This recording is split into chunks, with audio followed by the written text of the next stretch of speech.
Good morning India.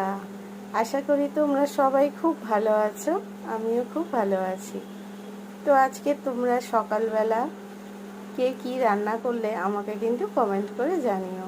আমার রান্নাবান্না হয়ে গেছে, তো আজকের কাজটা সেরে আমি টিফিন করতে বসেছি। তো আজকের আমার সকালবেলার টিফিন ব্রেড আর ডিমের তরকারি করেছি। যে ডিমের তরকারি একটু নিয়ে নিয়েছি, ব্রেড দিয়ে খেয়ে নেবো, টিফিন হয়ে যাবে।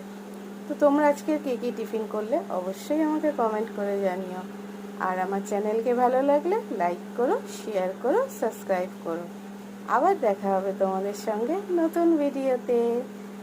আর যারা যারা আমার চ্যানেলকে লাইক করেছো, শেয়ার করেছো, সাবস্ক্রাইব করেছো, তাদেরকে অনেক অনেক ধন্যবাদ।